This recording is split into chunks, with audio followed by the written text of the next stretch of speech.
Nicole was always happy, she was a nice little girl, and her dad was always glad that he brought her in the world. But things change, and sometimes people go insane. Once the lines are crossed, nothing's ever the same.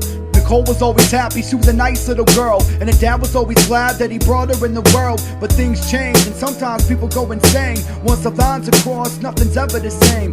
13-year-old Nicole lived a life with a pure soul. She was never forced into drugs, she had control. She was rich at heart, but she was poor actually. Her dad supported them making minimum wage at a factory. Nicole missed her mother, she had died from cancer. She didn't know why, every night she cried for an answer. Her emotions leaked out, she spoke with dead tunes. Her dad would get drunk at night and come into her bedroom. No matter how hard she'd fight, he just wouldn't leave. He'd rape her over and over until she couldn't breathe. He told her if she told anyone, he'd slice her throat and keep sawing her limbs off until the knife was broke. But dad wasn't right in the head, plus he was an alcoholic. So one night, she packed up her bags and stole his wallet. As the father lay passed out, she walked to the front door. She ran away to live on the streets cause she didn't want this no more. Nicole was always happy, she was a nice little girl, and her dad was always glad that he brought her in the world. But things change, and sometimes people go insane. Once the lines are crossed, nothing's ever the same. Nicole was always happy, she was a nice little girl, and her dad was always glad that he brought her in the world. But things change, and sometimes people go insane. Once the lines are crossed, nothing's ever the same. Nicole was 13, just trying to survive being homeless. Everyone on the street just thought of her as a disowned kid.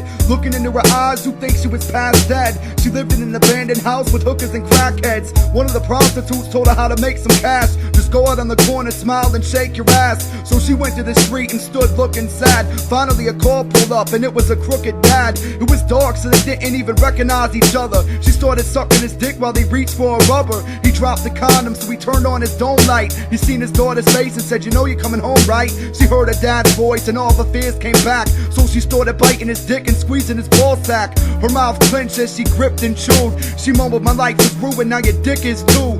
Nicole was always happy, she was a nice little girl, and her dad was always glad that he brought her in the world. But things change, and sometimes people go insane. Once the lines are crossed, nothing's ever the same.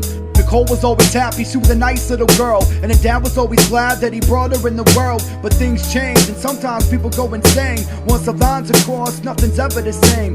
Dad was in pain, so we punched her in the head, but she just kept biting his dick until it bled. She let go and started calling him a fucking prick. Told him that was the payback for every time she sucked his dick. He started choking her and threw her from the car into the streets. He looked down and his dick was just hanging from arteries. The tumble out of the car knocked her out and she was laying in the road. He yelled, "I'm gonna fucking kill you and I ain't playing, ho." He started having visions of when he'd hold her in his arms, but now he didn't give a shit cause those days were over and gone. He put his car in reverse and started backing over her head. He didn't plan to stop until after she was dead. He was in the heat of the moment, now thinking about repercussions. He rolled down his windows and he could hear her bones crushing. Her skull was busting and her body was thrusting. And I don't feel bad for doing that to my daughter. End of discussion.